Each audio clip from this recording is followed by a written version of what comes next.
These stars found fame on reality shows. And we are EVP specialists. But in real life, they met brutal, violent deaths. Shot, stabbed, beaten. 911, may I help you? You were cruel, selfish, and brutal. And now it's time for you to pay.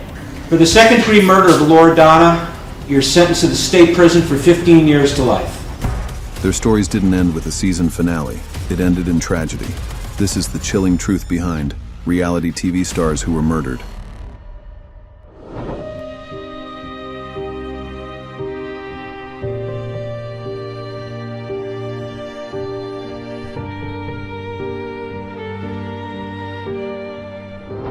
He wasn't the headline star of reality TV, but for a time, his life unfolded in front of millions. Ashley AJ Jewell first stepped into the spotlight in 2009 as Kandi Burruss's fiancé on The Real Housewives of Atlanta. Handsome, soft-spoken, and fiercely devoted to his children, he became an instant fixture on Bravo's breakout hit. Though his fame was tied to Burruss, the exposure gave Jewell something indelible, a national platform. Off-camera, he was a hustler, a club promoter, entrepreneur, and co-owner of Atlanta's Body Tap Strip Club, determined to build a legacy beyond the screen. But reality TV fame is fleeting. When the engagement ended, Jewell retreated from the spotlight, pouring his energy into business ventures, including a stake in Atlanta's Body Tap Strip Club. Beneath the surface, tensions festered. He'd clashed repeatedly with Frederick Richardson, the club's manager. Jewell had sustained catastrophic head injuries. At Piedmont Hospital, doctors reported that the exertion and trauma from the fight triggered a fatal sickle cell crisis related to Jewell's underlying sickle cell trait.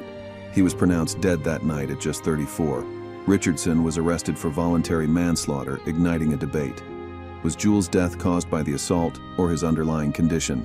After further investigation, charges against Richardson were dropped, with authorities citing that Jewell's sickle cell trait was the critical medical factor in his sudden death, making this case an enduring controversy over cause and culpability. As the case dragged on, Burruss and others mourned publicly. "Please pray for AJ's children," she pleaded. My first reaction was just shock. And then after a while, when the doctor left the room, I just started, breaking down. Jewell's story became a grim footnote in the annals of reality TV, a reminder of how quickly notoriety and life itself can vanish. To viewers, he'd been a supporting character in someone else's narrative, but to those who knew him, he was far more: a father, a fighter, a man chasing his own dreams.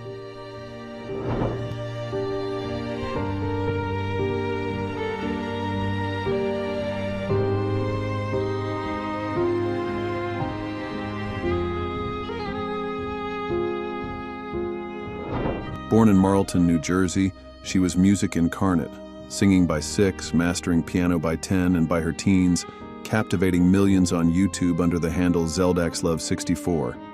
Her voice, both colossal and intimate, carried a rare honesty. When she auditioned for The Voice in 2014, she wasn't just another hopeful, she was an artist with a devoted following, ready for the world stage.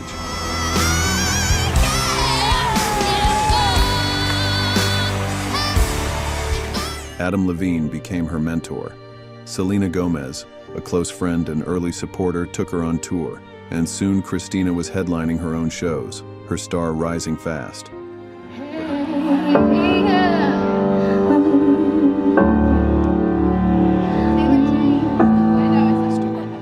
But her gift wasn't just her voice, it was her heart. She lingered after concerts, hugging fans, signing autographs, offering the kind of kindness that felt rare in the spotlight. On June 10, 2016, after a performance at Orlando's Plaza Live, she stayed late for a meet and greet, just like always. That night, 27-year-old Kevin James Loibel, a stranger who had become obsessed with her, stepped forward with a gun, 3 shots at point-blank range.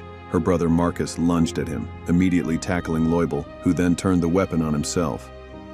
Christina was rushed to the hospital but died within minutes. She was 22. The cruelty of it defied sense. Loibel had traveled to Orlando with one purpose: no prior contact, no warning, just obsession turned to violence. In the aftermath, grief rippled through the world she'd touched. Fans lit candles at vigils, artists mourned a stolen talent, concert venues tightened security, haunted by what had been lost.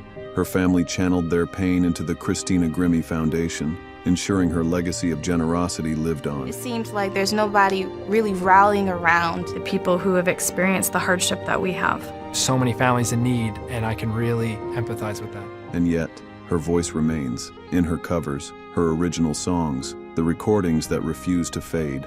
She dreamed of lifting others with her music, and in death she still does. But her story is also a brutal testament to fragility, how a single, senseless act can extinguish a light that should have burned for decades. Christina Grimmie was more than a talent.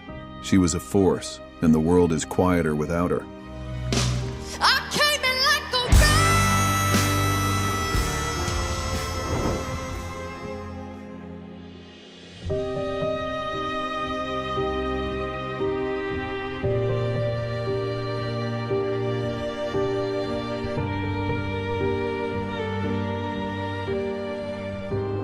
It began like a tabloid fairy tale, Vegas glitz, a whirlwind romance, a dazzling model, and a man who vowed to give her the world. But fairy tales have monsters too. Jasmine Fiore burned bright. The Bonnie Doon, California native lived at full throttle, ambitious, radiant, unstoppable. She modeled in swimwear and body paint circuits across Las Vegas and Los Angeles, graced high-profile events, and held a real estate license, proof of her hustle beyond the camera's flash. Friends knew her for her electric energy and sharp business mind. She dreamed of opening a gym, of building an empire on her own terms. Then, in March 2009, she met Ryan Jenkins, a Canadian real estate investor and contestant on VH1's Megan, Once a Millionaire and I Love Money 3. Jenkins was all charm and ambition at first. They married 2 days after meeting at a Vegas casino, but the fantasy curdled fast. Friends witnessed his controlling rage, his jealousy over her past relationships, the fights that spiraled. By summer, Jenkins faced domestic battery charges, and Jasmine sought an annulment. On August 13, 2009, the couple checked into the L'Auberge Hotel in Del Mar, California. Surveillance footage showed them leaving a poker tournament together. Only Jenkins returned. Police named a suspect in the brutal killing of model Jasmine Fiore. It's her ex-husband, Ryan Jenkins.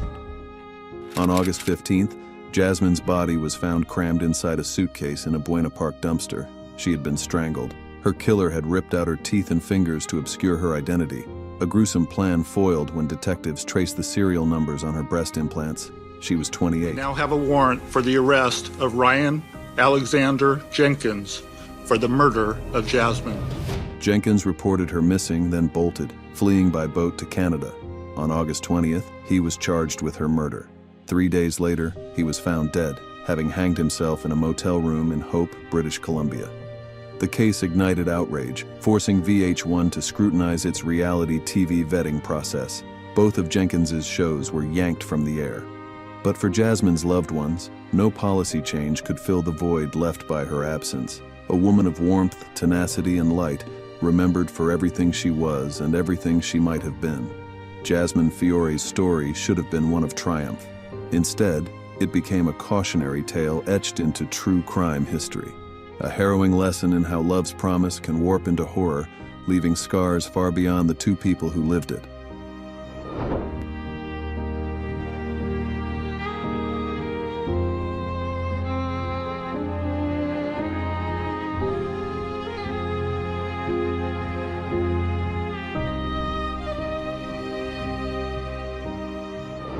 Loredana Nesci was the legal diva, and the title fit perfectly. A force of nature in stilettos and a power suit, Nesci juggled roles as a criminal defense attorney, radio host, and reality TV star with effortless intensity. Born in Connecticut in 1968, she began her career with the LAPD, famously responding to the chaotic 1997 North Hollywood shootout. Before realizing her true battlefield was the courtroom, by 2002, armed with a law degree, she'd built a reputation as a tenacious litigator who fought equally hard for high-profile clients and civil rights cases. America came to know her through Sundance TV's Loredana Nesci, which showcased her whirlwind life as a single mother and legal powerhouse in Redondo Beach. On camera, she was magnetic, razor-sharp, fiercely loyal, and devoted to her young son, Rocco.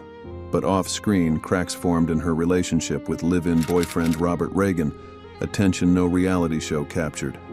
On July 22, 2015, that tension turned lethal. During a violent altercation in their home, Nesci was stabbed multiple times in the abdomen. Reagan waited hours, enough time to consult a lawyer before finally calling 911. When police arrived, they found him outside and Nesci's lifeless body inside. His claim of self-defense, that she'd fallen on the knife, collapsed under scrutiny. The evidence painted a far darker story. 2 years. 911, may I help you?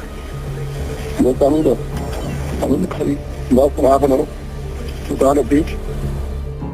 2 years later, a jury convicted Reagan of second-degree murder, sentencing him to 16 years to life. The verdict provided closure, but couldn't fill the void left by Nesci's absence. You were cruel, selfish, and brutal. And now it's time for you to pay. For the second-degree murder of Loredana, you're sentenced to the state prison for 15 years to life. Tributes poured in from colleagues, clients, and fans who had admired her unshakable confidence and relentless drive. Loredana Nesci's legacy is a paradox, both a celebration of a woman who lived boldly and a grim reminder that domestic violence spares no one, not even those who seem untouchable. She was a fighter until the end, and her story remains a call to recognize the hidden battles behind even the strongest facades.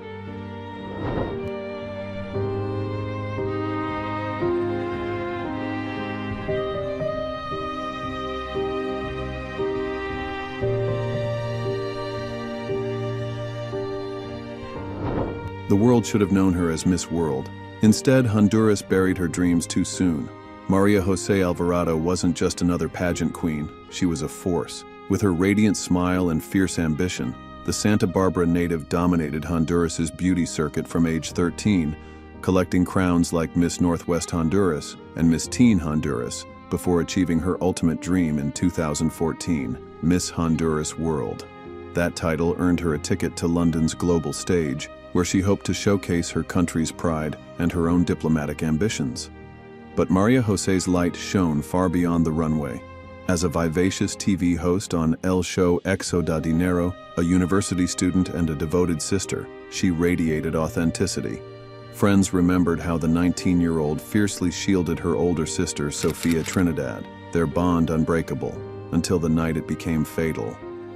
On November 13, 2014, the sisters attended a birthday party just outside their hometown. Witnesses saw them leave in a suspicious, plateless car. For days, they vanished. Then, on a remote Cabletals riverbank, their bodies surfaced, both shot multiple times and half buried in dirt. Investigators pieced together a horror story. Sofia's jealous boyfriend, Plutarco Ruiz, shot her in a rage, then chased Maria Jose as she tried to escape. Ruiz and accomplice Aris Maldonado were arrested.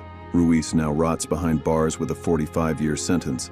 Aris Maldonado Mejía, en cumplimiento de la misma con el propósito pues de poder ahondar en las investigaciones, tanto la Policía de Investigación como también el Ministerio Público, que en su momento estará haciendo lo propio. The killings ignited fury across Honduras, where femicide claims a woman's life every 16 hours. At the Miss World competition in London, Maria Jose's empty place screamed louder than any crown. Tributes poured in, painting her as Honduras's stolen potential, a star who might have changed her country's narrative. Today, Maria Jose's legacy is dual, a beacon of what Honduran women can achieve, and a dark lesson in what they're up against. Her name lingers in the air, not as a queen who ruled, but as one who should have.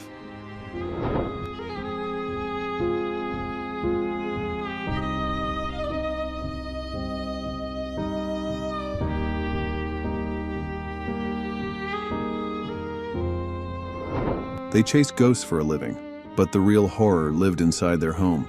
Mark and Debbie Constantino built their fame on whispers from the dead. As EVP specialists featured on Ghost Adventures, the married couple became paranormal royalty, their eerie audio recordings thrilling fans at conventions and on TV. Hi, I'm Mark. And I'm Debbie Constantino, and we are EVP specialists. Yet behind their ghost-hunting personas lurked something far more disturbing than any specter they'd ever captured. Their 26-year marriage played out like a horror story in slow motion. While they toured haunted locations nationwide, their personal life was a maze of restraining orders, violent altercations, and mutual abuse documented in court records.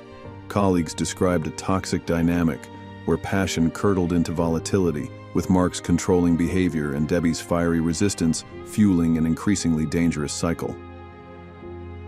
The final act came on September 22, 2015, when the darkness they'd cultivated consumed them and an innocent bystander. That morning, Debbie's roommate Jimmy Anderson was found shot to death in his Reno home. As police zeroed in on Mark as the prime suspect, he forced Debbie at gunpoint to their daughter Raquel's Sparks apartment. What followed was an hours-long siege broadcast live on local news. Police negotiators attempted to defuse the situation, but gunshots echoed through the walls before a SWAT team stormed the apartment. Inside, they discovered the grisly climax. Mark had shot Debbie at close range before turning the gun on himself. The paranormal community reeled from the loss, not just of two investigators, but of the illusion that their on-screen chemistry reflected reality. Jimmy Anderson's murder added another layer of tragedy to a case that exposed how domestic violence thrives in shadows, even among those who make their living confronting the supernatural. Today, Konstantinos' legacy serves as a chilling EVP of sorts, an echo warning that the most dangerous entities aren't spirits, but the demons people carry inside. Their story, like their recordings, leaves listeners with an unsettling question. Did anyone truly hear their cries for help while there was still time?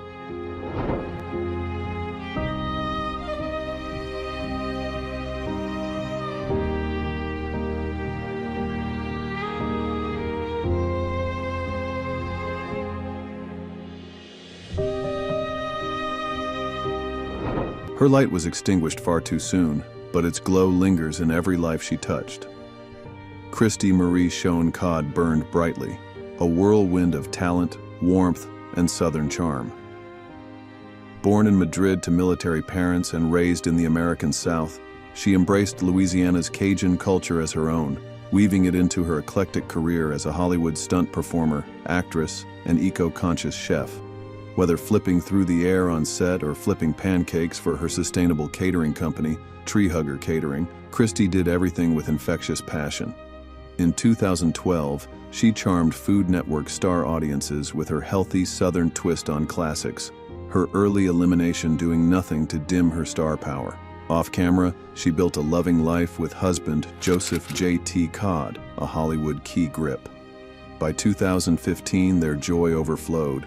Christy was 5 months pregnant with their daughter Skylar, a new chapter blooming. Then darkness descended. On March 15, 2015, after several days of silence, the couple were reported missing from their Leicester, North Carolina home. The investigation quickly zeroed in on handyman Robert Jason Owens, whose suspicious behavior, captured on surveillance footage disposing of garbage bags, led police to his property. There, they uncovered a nightmare: the charred, dismembered remains of Christy, JT, and their unborn child in his wood stove and on the grounds. We interviewed Mr. Owen, and after that interview, we went to the magistrate's office and secured 3 first-degree murder warrants for Christy, Schoen Codd, JT Codd, and also the unborn child. Owens' eventual guilty plea to 3 counts of murder revealed little solace. His claim that JT died in an accident was dismissed, and Christy's final moments remained shrouded in silence. Sentenced to nearly 60 years, Owens left behind only questions and unimaginable grief. Today, Christy's legacy lives in the recipes she crafted, the stunts she nailed, and the love she radiated. Her story is a wrenching reminder of how cruelty can eclipse even the brightest light, but also of how that light, once kindled, never truly fades. They signed up for fame for a shot at the spotlight, but no one could have predicted their final chapter would end in violence. Which of these stories shocked you the most? Or is there another reality star you remember, taken far too soon under tragic circumstances? May each of them rest in peace. Their lives were more than their time on screen, and though their endings were tragic, their memories deserve to live on. If you want more stories that reveal the darker, often forgotten side of celebrity life, hit like, share your thoughts in the comments, and subscribe. Stay curious and compassionate, and we will see you in the next video.